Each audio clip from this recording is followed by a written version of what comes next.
तो आज की मेजर न्यूज है कि UPI payments are on the rise. तो आरबीआई की एक स्टडी ने ये बोला है कि मेजर चाहे छोटी छोटी ही जो पेमेंट्स हुई है, रिटेल पेमेंट्स हुई हैं, अराउंड 97% ऑफ दोज पेमेंट्स जो हैं वो यूपीआई से की गई है। Along with that of the bulk payments जो कि मर्चेंट्स के द्वारा की गई है, तो अराउंड 95% ऑफ द पेमेंट्स वो भी यूपीआई के द्वारा की गई है। देन इंडिया के रिफॉर्म एक्सप्रेस के बारे में यहाँ पर डिस्कस करेंगे। प्रधानमंत्री मोदी ने दोबारा इसका मेंशन किया है और इंडिया की cement industry is expected to grow till 2027। ठीक है, तो एक ग्रोथ यहाँ पर नजर आ रही है, उसके पीछे का रीजन भी जानेंगे। Welcome to sleepy classes. तो करंट अफेयर्स डिस्कस करेंगे from the Hindu and related multiple choice questions को डिस्कस करेंगे for the day of 31 December 2025। तो आज आखिरी दिन है साल का, तो आई होप आप सबका भी कुछ ना कुछ रेजोल्यूशन यहाँ पर होगा। तो आई विल जस्ट से कि more power to you guys कि आप अपने रेजोल्यूशन को यहाँ पर कंप्लीट कर सको। So when you are entering into 2026 तो एक अलग पॉजिटिविटी के साथ, एक अलग ऑरा के साथ जाइए। नेगेटिव थॉट्स को पीछे छोड़ दीजिए और अच्छे मन के साथ, होप के साथ हमेशा कंटिन्यू करते रहिए, क्योंकि कंसिस्टेंसी इज द की। चाहे कुछ भी हो, ठीक है, कोई भी एस्पेक्ट ऑफ लाइफ हो, कुछ भी ऐसे ऑब्स्टेकल्स आए, consistency is the only thing that keeps you going, right. तो पहली आपकी न्यूज क्या है यहाँ पर, small value retail digital payments on the rise. RBI की रिपोर्ट के अकॉर्डिंगली मैंने आपको बताया कि यूपीआई का जो इंटरफेस है, मेजॉरिटी शेयर ट्रांजैक्शन में वो होल्ड कर रहा है in volume as well as real time gross settlement accounts जो हैं, largest share in value terms भी ये अब केटर कर रहा है। यानी कि सरकार का यूपीआई का जो अब प्लान था वो सक्सेसफुल होता हुआ नजर आ रहा है and across various countries, I guess 9 countries है जहां पर यूपीआई एक्टिव हो चुका है। ठीक है, तो एक सक्सेसफुल ये मिशन यूपीआई का सरकार के द्वारा लॉन्च किया गया। इंडिया के अंदर 2024-2025 के अंदर डिजिटल पेमेंट 17.9% से इन वैल्यू टर्म्स ग्रो हुई हैं, accounting 97.6% of India's total payments. तो पेपर बेस्ड इंस्ट्रूमेंट्स जो है, यानी कि चेक्स हो गए, उनका यूजेज भी अब यहाँ पर कम होता हुआ नजर आ रहा है। That accounted for 2.4% only. तो अब जो रिपोर्ट है, trend and progress of banking in India in 2024-2025 was the report जो आरबीआई के द्वारा रिलीज की गई है। अब वॉल्यूम टर्म्स के accordingly growth in digital payments नजर आई, मच हाइयर 35% के आप देख सकते हो कि इंक्रीज यहाँ पर डिजिटल पेमेंट्स में नजर आ रहा है। एंड स्मॉल डिजिटल मेथड जो है वैल्यू पेमेंट्स के द्वारा ये अकाउंट कर रही थी। तो average value retail digital payments जो है वो थोड़ी सी यहाँ पर कम होती हुई नजर आई है, 3,830 करोड़ रुपीज ड्यूरिंग 2024-2025, जो कि अब पहले कितनी थी, 4,382 करोड़ रुपीस। थोड़ा सा यहाँ पर डिप नजर आया हुआ है, बट अगर हम देखें unified payments interface majority share जो ट्रांजैक्शन है उसमें वो ओन कर रहा था। ठीक है, तो क्वेश्चन डिस्कस करते हैं। असर्शन है आपकी, UPI combines ease of use with strong security while following RBI's two-factor authentication. Reasoning है, UPI supports merchant payments through static and dynamic QR codes. Choose the correct answer from the options below. A is correct and R is the correct explanation of A. A is correct but R is not the correct explanation of A. A is correct but R is incorrect. Fourth option है A is incorrect but R is correct. So इसका correct answer बनता है हमारे पास option number B, A is correct but R is not the correct explanation of A. ठीक है कि दोनों स्टेटमेंट्स यहाँ पर हमें सही नजर आ रही हैं, but correct explanation of assertion हमारी रीजनिंग नहीं बनती है। क्यों? क्योंकि यूपीआई कंबाइन कर रहा है ease of use strong security के साथ। तो आरबीआई की 2-factor ऑथेंटिकेशन के अंदर यहाँ पर क्यूआर कोड आपका मैच नहीं करता है। QR code is just a easier way of getting you access, कि आपको एक प्रोसेस जो है कि आपको मैनुअली बेनिफिशियरी को ऐड करोगे या मैनुअली आपको टेलीफोन नंबर डालना पड़ेगा। उससे बेटर है कि हम dynamic as well as static QR codes आपको प्रोवाइड कर देते हैं ताकि इजीली आपकी जो पेमेंट है वो स्कैन कर सके। ठीक है, that is with the quick, यानी कि टाइम बेसिस के बेसिस पे इसको एक्ट किया जाता है। बट जब हम यहाँ पर ऑथेंटिकेशन की बात करते हैं आरबीआई की गाइडलाइन से, सो दैट जनरली मींस कि आपके पास 2 तरह की ऑथेंटिकेशन है। ठीक है, सबसे पहली चीज कि आपका मोबाइल नंबर आपके यूजर के बैंक के साथ यहाँ पर इंटीग्रेटेड होगा। ठीक है, और दूसरा है कि आपका यूपीआई पिन स्टैब्लिश किया जाएगा जो कि क्विकर ट्रांजैक्शंस अब अनऑथराइज्ड पे एक्सेस से बचाकर यानी कि एक एनक्रिप्टेड फॉर्म में आपको प्रोवाइड करके देगा। Whereas QR code based payment जो है वो static and dynamic QR code जो है जनरल यूज एंड पर ट्रांजैक्शन बेस पे होता है, जो कि एक फास्ट एरर फ्री पेमेंट्स को यहाँ पर प्रमोट करता है, स्पेशली एट शॉप्स और फॉर सर्विसेज, जिससे time to details enter manually that shortens. ठीक है। तो इसी वजह से अब इस प्रोसेस को, यूपीआई को आप एक तरह से सक्सेस मान सकते हो। Then HAL enter civil market with Dhruv NG helicopter.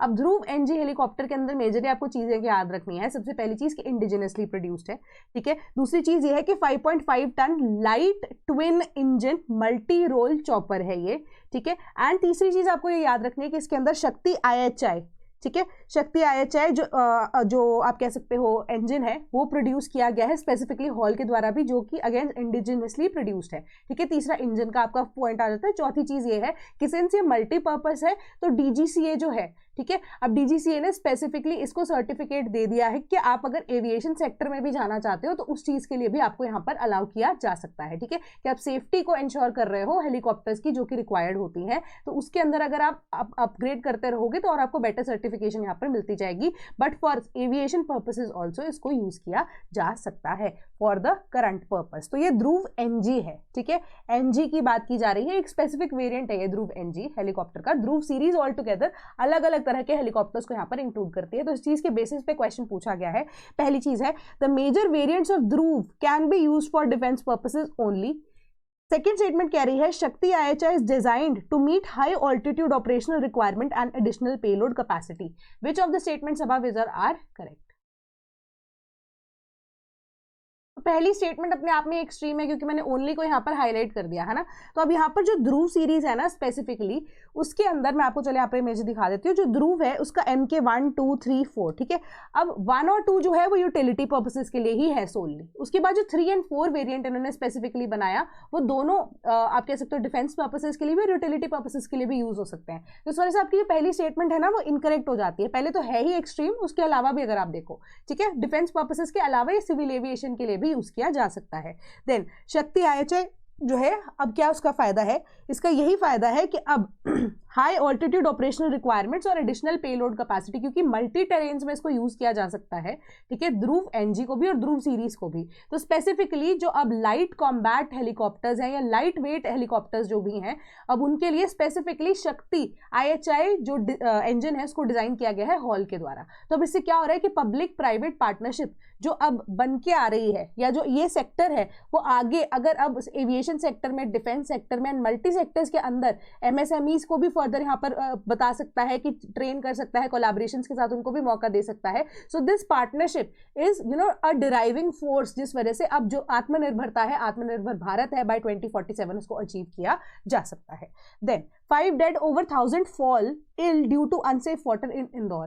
तो अब इंदौर के केस में आप देखो तो क्लीनेस्ट सिटी ऑफ इंडिया इसको माना गया है ना। तो अब बहुत सारे जो लोग हैं वहाँ पे, जो लोकल्स रह रहे थे, उन्होंने एक हफ्ते से बार बार कंप्लेंट की है म्यूनिसिपल कॉर्पोरेशन को भी कि जो पानी है वो स्वच्छ नहीं आ रहा है, ठीक है। तो इसी वजह से अब काफी लोग सडनली बीमार भी पड़ना शुरू हो गए। अब क्या हुआ कि जो अब 5 जो लोग हैं, व्यक्ति हैं, विच पास्ड अवे, ठीक है, due to this contaminated water या व्हाटएवर, उसके पीछे का एग्जैक्ट रीजन ना यहाँ पर पता नहीं लग पाया। क्यों?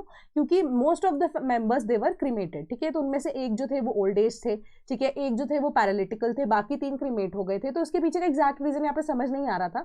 बट उसके बाद भी सरकार ने यहाँ पर ओनरशिप लेते हुए कहा है, आइडेंटिफाई किया उस मेजर को, तो ये पाया गया कि जो मेजर वाटर की पाइपलाइन की सप्लाई थी एक पर्टिकुलर रीजन के अंदर, ठीक है, तो अब उस रीजन में आप स्पेसिफिकली देखोगे कि जो पाइपलाइन निकल रही थी वहां से ही कहीं से लीकेज हो रही थी। तो जो एक आसपास का कोई, आप कह सकते हो कि कोई वॉशरूम होगा या कोई टॉयलेट होगा, वहां से भी उसके साथ लीकेज हो रही थी। तो मेजरली वाटर कंटामिनेशन उसी वजह से हुई है। तो जो सरकार है उन्होंने बोला है कि the people those who have passed away 2 lakh रुपए मुआवजा पर आप कह सकते हो व्यक्ति पर फैमिली को दिया जाएगा। प्लस जो भी अब बीमार है, 1000 से ऊपर लोग बीमार हो चुके हैं, ठीक है, उनका जो खर्चा है पूरा का पूरा सरकार खुद से ही बेयर करेगी, ठीक है। आपकी न्यूज थी, बट अब हमें एग्जाम पर्सपेक्टिव से चीजों को सोचना है। तो वाटर बॉर्न डिजीजेस एंड जो पेयर्स हैं आपको उसे अकॉर्डिंगली चेक करने हैं।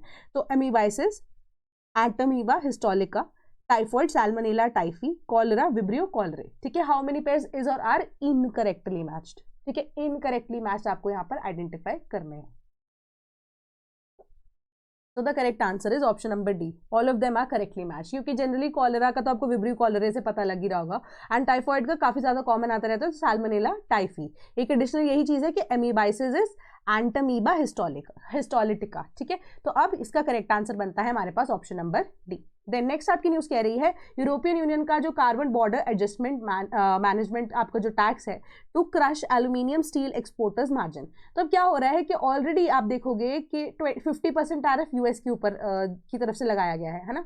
एंड मेजरली अगर हम अब यहाँ पर यूरोपियन यूनियन की बात करें तो इंडिया जो है second largest exporter of steel and aluminium है to you can say European Union. तो अब ये सीबैम 1 जनवरी यानी कि कल से लागू हो जाएगा। इससे क्या है, सीबैम है क्या, मैं दोबारा रिपीट कर देती हूँ। तो अब कोई भी पर क्विंटल जितना ज़्यादा कोई भी इंडस्ट्री है स्पेसिफिकली, ठीक है, फर्स्ट फेज क्योंकि इसका लागू होने वाला है, तो कोई भी इंडस्ट्री जो कि अब इंपोर्ट करेगी अपने प्रोडक्ट्स को, ठीक है, इंपोर्ट कराना चाहेगी, सपोज कीजिए इंडिया की बात है, इंडिया अगर एक्सपोर्ट करना चाहेगा अपने कोई भी ऐसे प्रोडक्ट को in European union, majorly first phase के अंदर जितने भी इंक्लूडेड होते हैं, ठीक है, तो अब वो जितना भी प्रोडक्शन के दौरान कार्बन डाइऑक्साइड को प्रोड्यूस करेंगे या carbon footprint, carbon dioxide not in particular but carbon footprint, उन सभी प्रोडक्ट्स को मैन्युफैक्चर करने में जितना होगा उसके इक्विवेलेंट आपको क्या करना पड़ेगा एज अ इंपोर्ट ड्यूटी उस जगह पे, जस्ट बिकॉज यूरोपियन यूनियन में आप इंपोर्ट कराना चाहते हो, आपको एक्स्ट्रा या एडिशनल पे करनी पड़ेगी, ठीक है।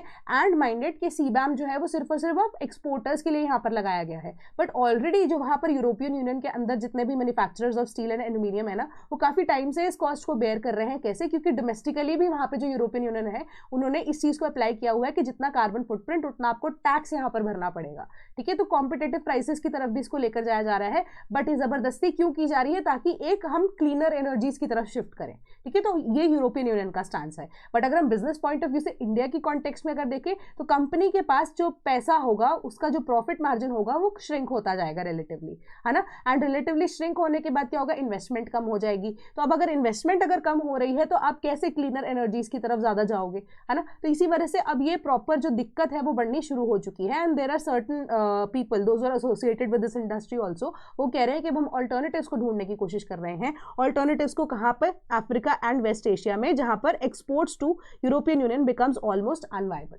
ठीक है। तो इस चीज को अब ऑल्टरनेटिव्स ढूंढते ढूंढते बहुत सारी चीज़ों को भी ध्यान में रखने की जरूरत है, ठीक है। तो उन्होंने बोला यूएसए को अगर भेजेंगे तो वैसे जो टैरिफ्स है वो लग रहे हैं, देन अब यूरोपियन यूनियन है वो भी है, तो बाकी जगहों के ऊपर यहाँ पर ढूंढना जरूरी है बहुत सारी चीज़ों को। तो ओवर द टाइम अभी तक ये स्कोप या एक्सपेंशन इसकी प्रोडक्ट्स में किस किस में होगी वो हमें नहीं पता है, बट मेजरली इंडिया जो है वो क्या करती है, वो एक्सपोर्ट करती है स्टील और एल्यूमिनियम। बाकी सारे प्रोडक्ट्स को अगर आप इंक्लूड कर भी देते हो इंडिया की इंडस्ट्री के ऊपर फर्क नहीं पड़ेगा, क्योंकि हम एक्सपोर्ट ही नहीं करते उनको वो सारे प्रोडक्ट्स। प्लस उन्होंने बोला कि अभी के जो फर्स्ट फेज के अंदर कौन सी चीज़ें यूज हो रही हैं या इंक्लूड की जा रही हैं, that is cement, fertilisers, electricity and hydrogen, ठीक है। तो ये जो भी प्रोड्यूस करने में, ये 4-5 चीज़ें प्रोड्यूस करने में जितना कार्बन फुटप्रिंट है उतना टैक्स भरना ही पड़ेगा, ठीक है। तो अभी एक दिक्कत यहाँ पर और है, प्लस अब ये एग्जेम्पशन सीबैम के अंडर सरकार सीख कर रही है यूरोपियन यूनियन से, क्योंकि अभी हमारा FTA free trade agreement European union के साथ होके भी हटा है, तो उसके अंदर ही अगर उस चीज को एडजस्ट कर लिया जाए किसी तरीके, तो सरकार वो भी अभी ट्राई कर रही है। And even the company owners are not aware कि ये पर टन बेसिस पे यहाँ पर प्रोवाइड किया जाएगा या एज अ बल्क जितना भी एक्सपोर्ट किया जा रहा है स्टील पर इंडस्ट्री दिया जाएगा, या पर आप कह सकते हो कि यानी कि 10 इंडस्ट्रीज हैं, पर इंडस्ट्री जितना कार्बन फुटप्रिंट है उस हिसाब से ये पेमेंट होगी, या 10 की 10 इंडस्ट्रीज ने टोटल कितना यहाँ पर प्रोड्यूस किया है उस हिसाब से ये पेमेंट दी जाएगी। अभी ये चीज़ को भी स्पेसिफाई नहीं किया गया है, तो यहाँ पर लूप होल्स जो है वो भी ढूंढने की कोशिश की जा रही है। देन क्वेश्चन डिस्कस करते हैं। हाँ, एक आपकी जो न्यूज़ है वो ये बता रही थी कि कार्बन फुटप्रिंट जो है इंडिया के कॉन्टेक्स्ट में अगर आप देखो तो हम ब्लास्टिंग ऑफ फर्नेसेस के द्वारा जो स्टील और एल्यूमिनियम है उसको प्रोड्यूस करते हैं, तो उसी से रिलेटेड एक क्वेश्चन आपको पूछा गया है। बेसिक साइंसेस का आपका एक क्वेश्चन है। Consider the following. पहली स्टेटमेंट कह रही है the ideal temperature in a blast furnace is between 1400 to 2100 degree Fahrenheit. Second, carbon monoxide acts as a reducing agent in a blast furnace. So which statements above is or are correct? So correct answer is option number C, दोनों की दोनों statements correct हैं। तो अब आप एक चीज समझो कि जब हम बोलते हैं कि आयरन ओर है ना, आयरन ओर है, उससे हमें प्योर आयरन बनाना है। सबसे पहली चीज, आयरन ओर का मतलब क्या है? मैं आपको सिर्फ लेमन टर्म्स में चीजें समझाने की कोशिश कर रही हूँ। आयरन ओर, अब जमीन के अंदर से जो हम रॉ आयरन निकालते हैं, अब वो जो रॉ आयरन है वो प्योर तो नहीं होता, उसमें बहुत सारी इम्प्योरिटीज होती हैं। आप देखोगे कि बबल्स भी उसके अंदर थोड़े बहुत रहते हैं, क्यों? क्योंकि उसके अंदर ऑक्सीजन जो है या ऑक्साइड्स के तौर पे आयरन भी कई बार एग्जिस्ट करता है, और हमने वर्ड यूज किया ना, तो आयरन ऑक्साइड्स भी यहाँ पर एग्जिस्ट करते हैं। तो वहां से अगर आपको आयरन निकालना है तो आपको ऑक्साइड को भी रिमूव करना पड़ेगा, तो आपको एक रिड्यूसिंग एजेंट की रिक्वायरमेंट भी होगी, है ना। तो मतलब केमिकल प्रोसेसेस जो है वो भी इसको कंडक्ट कराने पड़ेंगे इसके अंदर आपको। सो अब बहुत सारी इम्प्योरिटीज को अब और से एक्सट्रैक्ट करके आपको ओरिजिनल कंपोनेंट अगर प्योरिटी में चाहिए, तभी आप क्या करोगे। इंडिया के कॉन्टेक्स्ट में देखिए तो ब्लास्टिंग ऑफ द फर्नेसेस, मतलब अब प्रोसेस को मैं थोड़ा समझा देती हूँ आपको ऊपर ऊपर से। क्या होता है कि ब्लास्ट फर्नेस क्या होती है, कुछ इस तरीके से नजर आती है आपको। तो जो फर्नेस है, आप ये देखो, इतनी बड़ी सी फर्नेस है, ठीक है, इसके अंदर आप जो आयरन ओर है इसको डाल देते हो। तो अब क्या होता है कि डिफरेंट प्रोसेसेस जो है वो कैरी आउट किए जाते हैं। पहला है कि एक हॉट ब्लास्ट ऑफ एयर, ठीक है, वो पास किया जाता है आयरन ओर से, ठीक है, या आयरन ओर या कोई भी अगर आपको ओर चाहिए होती है, ओर से जो मेटल आपको प्योरली एक्सट्रैक्ट करना है। तो ये अब जो हॉट ब्लास्ट ऑफ एयर है ना, इसी वजह से इसका नाम ब्लास्टिंग फर्नेसेस पड़ा, ठीक है। तो अब इस वजह से इस प्रोसेस का नाम ब्लास्ट फर्नेस प्रोसेस भी हम मानकर चलते हैं। दूसरी चीज की जो चार्ज है, solid iron ore, coke and limestone जो है कॉन्स्टेंटली डंप किया जाता है टॉप ऑफ द फर्नेस पे, ठीक है। फायदा क्या है, blast hot air of air is blown into the furnace from the bottom. नीचे से यहाँ पर एयर पास की जा रही है गर्म, ऊपर से आप देखोगे कि कोक लाइमस्टोन वगैरह वो डाले जा रहे हैं। तो जो कोक है वो इस तरह का फ्यूल है जहां पे एडिशनल हीट, क्योंकि कोल अपने आप में, कोक जो है अपने आप में बहुत जल्दी गर्म हो जाता है, तो वो एडिशनली हीट को भी प्रोड्यूस करता है, ठीक है। तो टेम्परेचर जो है वो फर्नेस के अंदर वो बहुत ज्यादा बढ़ जाता है। तो जो फर्नेस है वो भी अब आप कह सकते हो मेटल से बनी होती है, बट वो मेटल जो है धीरे धीरे करके यहाँ पर कम होता है, क्योंकि बहुत मोटी फर्नेस वो होती है। तो बट मेटल भी इसके अंदर मेल्ट होता है जिससे फर्नेस बनी होती है। तो जो केमिकल रिएक्शंस क्या होते हैं कि कोक जो है वो ऑक्सीजन के साथ रिएक्ट करता है, ठीक है, जो कि अब नीचे से एयर आ रही है उससे भी, एंड इम्प्योरिटीज रिमूव करने के लिए भी, ऑक्साइड्स को रिमूव करने के लिए भी, ताकि एक reducing agent carbon monoxide produce हो सके, ठीक है, which removes oxygen from the ore.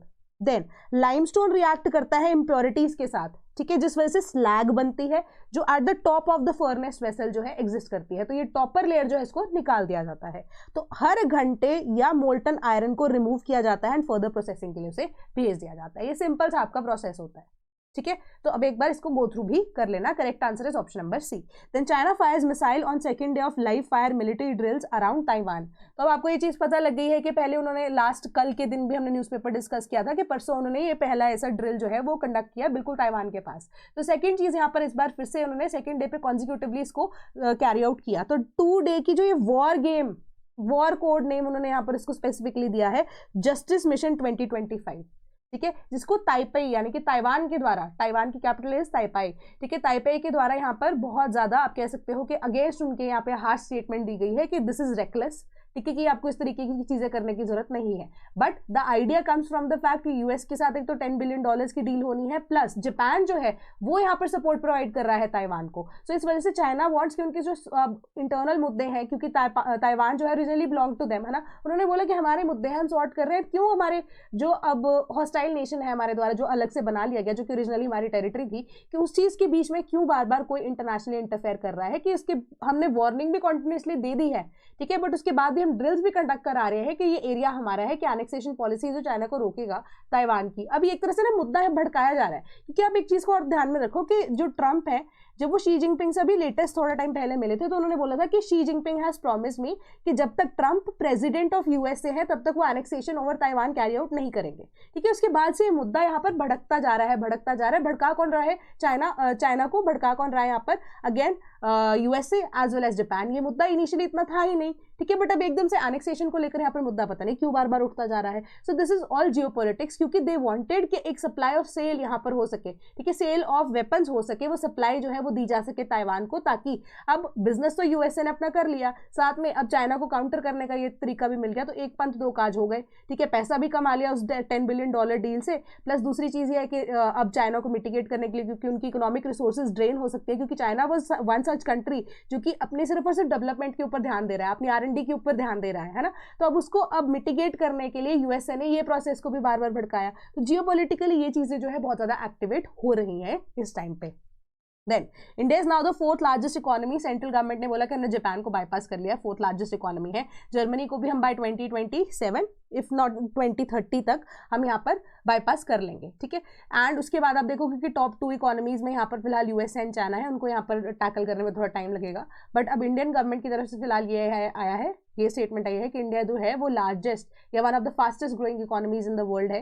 And most importantly एक पैराग्राफ यहाँ पर आपको पढ़ना है, थोड़ा ध्यान से पढ़ना है, ठीक है। मैं मार्क करके आपको दे देती हूँ कि सरकार ने किस किस ऐसी इंटरनेशनल ऑर्गेनाइजेशन की जो स्टेटमेंट्स है उसको लिया है, ठीक है। पहली है वर्ल्ड बैंक की प्रोजेक्टेड कि 6.5% ग्रोथ 2026 में होगी। Then Moody's expects India to remain the fastest growing G20 economy with the growth of 6.4% in 2026 and 6.5% in 2027। International Monetary Fund जो है प्रोजेक्शंस उन्होंने बढ़ा दी है इंडिया के कॉन्टेक्स्ट में, 6.6% वो 2025 में थी, 6.2% 2026 में है। तो Organisation of Economic Cooperation and Development की फोरकास्ट है 6.7% ग्रोथ 2025 में, 6.2% ग्रोथ इन 2026। S&P एंटिसिपेट्स की ग्रोथ कितनी है, 6.5% उन्होंने प्रोजेक्ट की है करंट फिस्कल ईयर के लिए, 6.7 next. And Asian Development Bank ने अपने लिफ्ट किया है forecast to 7.2%। And Fitch has raised financial year 2026 projections to 7.4% on a stronger consumer demand, ठीक है। ये बहुत इंपॉर्टेंट यहाँ पर पैराग्राफ है। प्लीज इसके नंबर्स अगर मैं आपको नहीं बोलूँ, वैसे तो आपको थोड़ा बहुत अगर आइडिया हो जाए ना, मेजर IMF ने क्या बोला, एशियन डेवलपमेंट बैंक ने बोला, अब अगर आप देखो कि वर्ल्ड बैंक ने क्या बोला, ठीक है, ये सारा ना थोड़ा आपको आइडिया होना चाहिए, ठीक है। तो ये न्यूज़ में इंपॉर्टेंट है। तो अब उसके हिसाब से गवर्नमेंट ने क्या बोला कि कंटिन्यूसली हमारे जो नंबर्स है दे आर गोइंग गुड।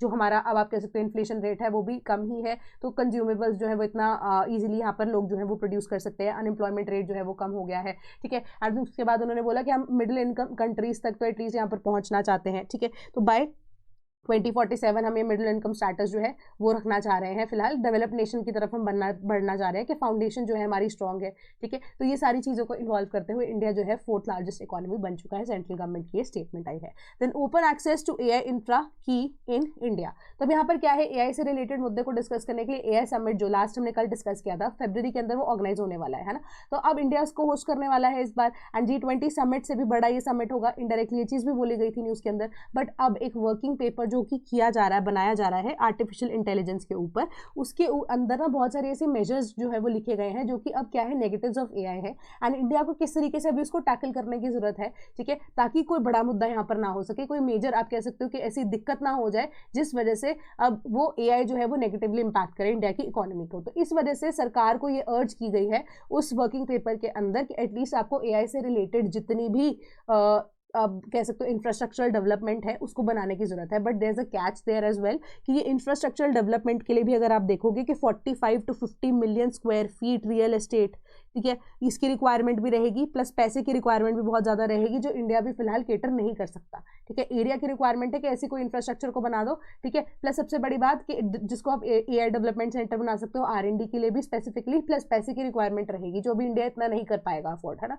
तो ये सारी जो है वो ड्रॉबैक्स है। बट उन्होंने बोला कि AI को अगर आपको आगे बढ़ाना है तो छोटे मोटे प्रोजेक्ट्स जैसे कि अब आप कह सकते हो कि UPI का प्रोजेक्ट हो गया, ठीक है, although it is available in 9 other countries across the world, या इवन आधार हो गया, ये सारी चीज़ों में आपको थोड़ा सा डिजिटलाइजेशन को प्रमोट करते करते AI को इंक्लूड करना जरूरी होगा, तभी एक्सपैंड कर पाओगे कि AI के प्लस पॉइंट्स क्या हैं, नेगेटिव्स क्या हैं, ठीक है। कि यहाँ पर रिस्क जरूर रहेगा कि पब्लिक इन्फॉर्मेशन जो है वो लीक हो जाए, बट ऑल्सो आपको थोड़ा बहुत रिस्क लेना ही पड़ेगा, ठीक है। अब गवर्नमेंट इसके ऊपर क्या डिसीजन लेगी क्या नहीं लेगी, ये आधार का तो जस्ट एक सिंपल से आपको एग्जाम्पल दिया है, ठीक है। बहुत सारी चीज़ें ऐसी हैं जिसको जो इंक्लूड किया जा सकता है in the process of expansion of artificial intelligence when it comes to India. Then PM voices concern over targeting Putin's house. तो इंडिया के द्वारा प्रधानमंत्री मोदी के द्वारा एक स्टेटमेंट जारी की गई है जिसके अकॉर्डिंगली अगर आप देखो कि रशिया के द्वारा स्टेटमेंट कल जारी की गई थी कि पुतिन के घर के ऊपर अटैक, यहाँ पर swarm of I guess 90 drone जो है वो यूक्रेन के द्वारा छोड़े गए थे, ऑल ऑफ देम न्यूट्रलाइज। एक अटैक जो है वो पुतिन के ऊपर किया गया है amid the contentious point of 20 peace point plan जो चल रहा है between Russia as well as you can say Ukraine, है ना, जिसको ब्रोकर कौन कर रहा है, यूएसए कर रहा है। तो अब उसके बाद इंडिया की तरफ से ये स्टेटमेंट है कि बहुत निंदनीय काम है कि एटलीस्ट आप पीसफुली डिप्लोमेटिकली अगर इस सिचुएशन को कैरी आउट कर सकते हो, पीस इस्टेब्लिश कर सकते हो, तो that should be the sole focus, कि उसके अलावा ये एक्स्ट्रा चीज़ें करने की जरूरत क्या है आपको, कि जल्दी से जल्दी रिस्टोर किया जा सके peace in the region of Russia as well as of Ukraine. ये स्टेटमेंट उनकी तरफ से आई है। Then defence ministry inks contracts for procurement for army and navy. तो दो तरह के ये जो आप कह सकते हो प्रोजेक्ट्स हैं वो साइन किए गए हैं। पहला इंडिजिनस प्रोजेक्ट है, दूसरा जो है अब वो इटली के साथ साइन किया गया है। डिफेंस प्रोक्योरमेंट कितनी अमाउंट है, 4666 crore rupees. Acquisition of close quarter battle carbines for the Indian army and navy and heavy weight torpedoes for the Indian navy. तो जो टॉर्पीडोज वाला प्रोजेक्ट है वो इटली को दिया गया है, ठीक है। कार्बाइंस की मैन्युफैक्चरिंग के लिए वो इंडियन कंपनीज जो कि अब जिसमें मेजरली एमएसएमईज इंक्लूड हो रही हैं, तो मेक इन इंडिया प्रोजेक्ट है, इंडिजिनस डेवलपमेंट है, वो सारे प्रोसेसेस को इंक्लूड किया गया है। तो ये आपकी सिंपल सा कॉन्ट्रैक्चुअल, आपको इन डिटेल पढ़ने की जरूरत कुछ भी नहीं है, बस मैं आपको ये बता रही हूँ कि जो फर्स्ट जो कार्बाइंस है उसकी प्रोडक्शन के लिए यहाँ पर बोला गया है इंडियन कंपनीज को, एमएसएमईज को मेजरली, एंड जो इटली है उसके साथ हमारा ये कॉन्ट्रैक्ट साइन हुआ है, सेकंड कॉन्ट्रैक्ट, जो कि 2028 से हमें डिलीवरीज भी देना शुरू करेगा when it comes to torpedoes, जो कि अब हमारी मैरीटाइम प्रोएस को बढ़ाएगी, ठीक है, पावर को बढ़ाएगी। India Pakistan tensions mediated by China. China के द्वारा अब ये स्टेटमेंट आ रही है कि इंडिया और पाकिस्तान के बीच में जो भी ऑपरेशन सिंदूर हुआ था उसकी जो टेंशन है वो चाइना ने मीडिएट कराई है। अब मेरे को लग रहा है कि शायद शी जिनपिंग का ख्वाब जाग गया है कि उनको भी नोबेल प्राइज चाहिए फॉर पीस, पता नहीं क्या है, just making a random statement, ठीक है, इसको सीरियस मत लेना। बट चाइना की तरफ से स्टेटमेंट क्या क्या आई है कि जो लोकल वॉर्स हैं, क्रॉस बॉर्डर कॉन्फ्लिक्ट्स हैं, वो एशियन रीजन के अंदर भी, आसपास वाले रीजन में भी अगर आप देखोगे बहुत ज़्यादा फ्लेयर अप हुए हैं। तो to build peace we have taken objective and just stance and focused on addressing both symptoms and root causes, ठीक है। तो चाइना की तरफ से ये स्टेटमेंट आया कि हमने रूट कॉज को यहाँ पर एड्रेस किया है, सिम्टम्स क्या क्या है उसको एड्रेस किया है, एंड उन्होंने नॉर्दर्न म्यांमार वाले रीजन में जो है वहाँ पर भी क्या किया है, मिटिगेशन प्रोसेस को कैरी आउट किया है, डील को ब्रोकर किया है। ईरानियन न्यूक्लियर इशू को उन्होंने यहाँ पर ध्यान देते हुए उन्होंने भी यहाँ पर मिटिगेट किया है इस सिचुएशन को। Tensions between Pakistan and India and issues between Palestine and Israel and recent conflict between Cambodia and Thailand, इस सब के पीछे अब चाइना ने कहीं ना कहीं ट्रीटीज को या पीस को ब्रोकर किया है। तो एक तरह से इंटरनेशनल लेवल पे बेसिकली मैं अगर आपको बता दूं, इंटरनेशनल लेवल पे अपनी गुडविल को बढ़ाने के लिए ये एक तरीका है, and on similar lines as per USA, ठीक है, वही सेम चीज को यहाँ पर कैरी आउट किया जा रहा है चाइना के द्वारा। Then ministry tell social media platforms to block obscene and pornographic content. तो यहाँ पे जो ministry of electronics and information technology, उन्होंने सोशल मीडिया प्लेटफॉर्म्स को यहाँ पर मेजरली बोला है कि छोटे मोटे जो सोशल मीडिया प्लेटफॉर्म्स है वो and major social media platform जो है उनको भी स्पेसिफिकली ये चीज़ के लिए हिदायत दी गई है कि जितने भी ऑब्सीन एंड पोर्नोग्राफिक कंटेंट है उसको रिमूव किया जा सके ताकि वो bigger impact on the society ना डाल पाए, ठीक है। दूसरी चीज़ ये कि बहुत सारी ऐसी साइट्स को आइडेंटिफाई किया गया जो कि इंडियन साइट्स ही थी, जो कि एक्जॉटिक ऐसे कंटेंट को ही प्रोवाइड करती थी, उनको भी टेक डाउन कर लिया गया है। एंड उन्होंने बोला है कि ये आपको गाइडलाइंस हम पहले भी प्रोवाइड कर चुके हैं, ठीक है, इन्फॉर्मेशन टेक्नोलॉजी एक्ट के तहत, बट फिर भी आपको हम एक तरह से वार्निंग ये प्रोवाइड कर रहे हैं कि इस कंटेंट को अगर आप रिमूव नहीं करते तो इस तरह से आपको जो section 79 of the IT act है उसके अंदर जो आपको specific provision of exemption provide होती है फ्रॉम लाइबिलिटी वो नहीं दी जाएगी, क्योंकि आपको ये वार्निंग अगर अब हमने न्यूज़पेपर के थ्रू ही अगर पहुंचा दी है उसके बाद भी आप उन चीज़ों को, उस कंटेंट को यहाँ पर प्रमोट करते रहते हैं, टेक डाउन नहीं कर सकते हैं, तो we'll consider you as an equal party, ठीक है। तो सेक्शन 79 ऑफ द एक्ट है, आईटी एक्ट है, वो स्पेसिफिकली आपको यही चीज़ बोलता है कि जो भी ऐसा व्यक्ति है जो कि अ प्लेटफॉर्म प्रोवाइड कर रहा है फॉर दिस कंटेंट, है ना, तो जनरली वो लाइबल यहाँ पर नहीं होगा बेस्ड ऑन द फैक्ट कि उनको यहाँ पर आइडिया नहीं है इस चीज़ का, but if they are being inform to take down those content, जिसको आइडेंटिफाई करके टेक डाउन करो, ठीक है, बट फिर भी वो नहीं कर रहे, फिर तो उनकी लाइबिलिटी ज्वाइंट लाइबिलिटी बनेगी, ठीक है। तो ये न्यूज़ थी आपकी। देन एक यूनिक सी यहाँ पर जो रेजोल्यूशन है पंजाब असेंबली के द्वारा पास किया गया है against the move to replace मनरेगा, ठीक है। तो अब यहाँ पे भगवंत मान है जो आपकी पार्टी है, आप पार्टी है वो पावर में है पंजाब के अंदर, तो उन्होंने मनरेगा के रिप्लेसमेंट के अगेंस्ट जो नया एक्ट आया है हमारे पास, ठीक है, दैट इज बीबी ग्राम जी, ठीक है, इसको एक्ट यहाँ पर रिप्लेस जो कर रहा है मनरेगा को, उसके अगेंस्ट रेजोल्यूशन पास कर दिया है। उसके पीछे का उनका रीजन यही है, सबसे पहली चीज़ उन्होंने बोला कि इसको आप डिमांड ड्रिवन जो है वो नहीं रख सकते, है ना, आपने सप्लाई ड्रिवन उसको कर दिया है, चलो ठीक है, बट फिर भी यहाँ पर डिमांड जितनी है वो तो ऑब्वियसली एग्जिस्ट करती है कि हाँ आपको यहाँ पर अगर चेंजेस लेकर आने थे, तो अगर आपको फेक सिनेरियोज नजर आ रहे थे तो उसके ऊपर यहाँ पर आप क्या करते, बैठक करते, उसके बीच में जो मनरेगा एक्ट है उसके अंदर चेंजेस लेकर आते ना, कि अब पूरा का पूरा एक्ट रिप्लेस करने की जरूरत क्या थी, ठीक है, कि डिमांड ड्रिवन से सप्लाई ड्रिवन आप उसको तब तब भी बना सकते थे, आपको पूरा का पूरा एक्ट चेंज करने की जरूरत नहीं थी। दूसरी चीज उन्होंने यहाँ पर ये बोली कि आपने स्टेट्स को बिना मतलब बिना इन्फॉर्म किए यहाँ पर स्टेट्स के ऊपर आधा यहाँ पर पोर्शन एटलीस्ट 60-40 है, 40% आपने जो फाइनेंशियल है उसका आइडिया जो है बीच में डाल दिया, यानी कि अब 60% से 40% का जो बर्डन है वो अब स्टेट गवर्नमेंट के ऊपर आ गया कि ऑलरेडी तो बहुत सारी स्टेट्स है वो तो सेंट्रल गवर्नमेंट से यहाँ पर डिमांड सीख करती हैं, ग्रांट सीख करती हैं, वो चीज़ अब क्या है additional burden on the state है। तीसरी चीज़ उन्होंने बोली कि एक तो बहुत हेस्टिली आपने ये जो नया एक्ट है इसको पास कर दिया कि मनरेगा के ऊपर डॉक्टर मनमोहन सिंह ने ईयर्स ऑफ रिसर्च लगाई, तभी उसके बाद जाके इसको अब सभी की बात सुनकर एक प्रॉपर कंसेंसस पे आके इसको पास किया गया था। लेटर ऑन अगर आप देखोगे कि वो चीज़ यहाँ पर नहीं पॉसिबल हुई, आपने तो ये एक्ट को जल्दी जल्दी से फटाफट से पास कर दिया कि आप एक्चुअली में छुपाना क्या चाह रहे हो, तो इसी वजह से पंजाब असेंबली ने अगेंस्ट दिस रेजोल्यूशन ये पास किया है। Then Himachal apple growers oppose reduced import duty on New Zealand, तो अब क्या है न्यूजीलैंड के साथ हमारा एफटीए साइन हो गया, तो इस वजह से जो न्यूजीलैंड के एप्पल्स हैं वो इंडिया के मार्केट के अंदर आएंगे। तो जो लोकल मार्केट के अंदर बेसिकली हिमाचल प्रदेश की बात करें, जो 25% ऑफ द डोमेस्टिक डिमांड आप देखोगे हिमाचल पूरे इंडिया की केटर करते हैं when it comes to apple, वहाँ के जो लोकल सप्लायर्स उन्होंने बोला कि आप हमारा बिजनेस यहाँ पे खा रहे हो, क्योंकि अब बाकी जो नेशंस है WTO की भी अब यहाँ पर जो पॉलिसीज है वो यही बोलते हैं ना कि आपको किसी भी एक मोस्ट फेवर्ड नेशन वाले आइडिया के अकॉर्डिंगली आप अलग से अपने डोमेस्टिक मार्केट को ऐसे प्रोड्यूस नहीं कर सकते। अगर आपका मार्केट के अंदर प्रोड्यूस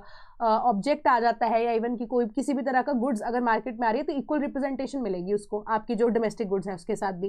तो अब उन्होंने यहाँ पर रोष जताते हुए कहा है कि अब अगर आपने ये चीज़ न्यूजीलैंड के साथ तो कर दी है, हमारा बिजनेस आप कम कर रहे हो। दूसरी चीज़ उन्होंने बोला कि और भी बहुत सारे ऐसे कंट्रीज है जैसे कि इटली, ठीक है, जो कि अब अगेन क्या है वो भी एप्पल को ग्रो करते हैं, तो वो भी अब बोलेंगे कि फ्री ट्रेड एग्रीमेंट के तहत आप हमें भी अपने इंडियन मार्केट का एक्सेस दो एट रिड्यूस्ड ड्यूटीज, तो उस वजह से क्या होगा कंपटीशन और बढ़ जाएगा। तो इससे हमारा जो सेल है पहले हैम्पर हो चुकी है, ऊपर से हमारा जो हिमाचल वाला रीजन है वो और ज़्यादा वॉलेटाइल है। इस टाइम पे फ्लड जो है स्ट्राइक किया था, ठीक है, बहुत ज़्यादा डिमोलिशन यहाँ पर हो गई थी, तो हमारा जो बिजनेस है वो एक तरह से यहाँ पर खत्म हो सकता है आने वाले टाइम में। तो उन्होंने ये चिंता व्यक्त की है टू द सेंट्रल गवर्नमेंट। अब रिस्पॉन्स क्या आता है, सरकार किस तरीके से काम करती है इसके ऊपर उसको डिस्कस किया जाएगा। Then Russian oil imports dip in December but December trade structurally intact. आप देखोगे कि हमारा 1.2 मिलियन बैरल्स पर डे दिसंबर में हो गया, जो नवंबर में 1.84 मिलियन बैरल्स पर डे नवंबर में हुआ करता था।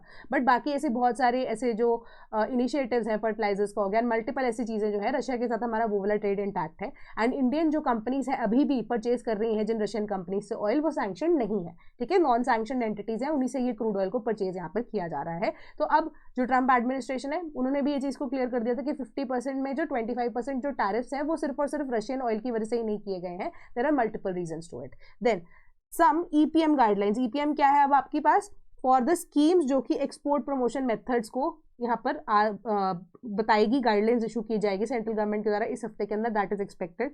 एंड इसके बारे में बात यूनियन बजट 2025 के अंदर भी की गई थी एंड एक सैंक्शन किया गया है amount of approximately 25,000 crore rupees, ठीक है, फॉर द ईयर ऑफ 2025, 2026 से 2030-31 तक। तो अब ये प्रोडक्शन जो है उसको बढ़ाने की बात की जा रही है when it comes to export. Then India cement industry to grow 6 to 7% in financial year 27, ICRA की ये स्टेटमेंट आई है। इसके पीछे का रीजन उन्होंने क्या दिया है, उन्होंने बोला कि जो इंडस्ट्री है वो 6 से 7% फाइनेंशियल ईयर 2025 से 2027 के अंदर ग्रो करेगी एंड टच करेगी 6.5 से 7.5 2026 के अंदर ही। तो उन्होंने ये बोला कि 80 to 90 metric tonne per annum भी ये इंडस्ट्री आने वाले टाइम में ऐड कर सकती है। रीजन इसके पीछे का यही है कि हाउसिंग सेक्टर जो है वो रिजिलियंट है इंडिया के अंदर, हाउसिंग की डिमांड जो है वो कम ही नहीं हो रही है, वो हमेशा डिमांड रहेगी। इस वजह से जो सीमेंट इंडस्ट्री है इंडिया की वो भी ग्रोथ देखने को उनको वहां पर मिलेगी। Then Saudi Arabia bombs Yemen port over weapon shipment from UAE। अब यमन के अंदर सिविल वॉर वाली सिचुएशन चल रही है, ठीक है, तो अब सऊदी के साथ यहाँ पर आप कह सकते हो कि उनका वैसे भी रिलेशन अच्छा यहाँ पर नहीं है, तो यमन की वही सिविल वॉर को केटर करने की UAE के द्वारा एक शिपमेंट भेजी गई थी of what, bombs end of various other emanations, जिसको अब इंटरसेप्ट किया सऊदी अरेबिया ने एंड वो सारा का सारा जो सामान है एमिनेशंस जो है they were taken by Saudi Arabia, they were put down. And specifically UAE के लिए यहाँ पर सऊदी अरेबिया की स्टेटमेंट आई है कि the step taken by UAE is very much dangerous, और ये एमिराती जो एक्शंस हैं दीज आर नॉट करेक्ट, ठीक है। तो अब ये कम्युनिटी के लिए भी करेक्ट नहीं है। India has boarded the reforms express says PM Modi in a post, ठीक है। तो 2025 के अंदर अब स्पेसिफिकली अब इन्होंने मन की बात में ये रिफॉर्म एक्सप्रेस की बात की थी, अब फिर से उन्होंने रिफॉर्म एक्सप्रेस की यहाँ पर बात करते हुए कहा है कि इंडिया की जो रिफॉर्म एक्सप्रेस के लिए जो यूथ है वो रिस्पॉन्सिबल रहेगा। क्यों? क्योंकि अब हमारे पास क्या है, मैंने बताया था डेमोग्राफिक डिविडेंड की यहाँ पे बात कर रहे थे, है ना, कि आगे आने वाले सालों में हमारी पॉपुलेशन भी बूढ़ी हो जाएगी,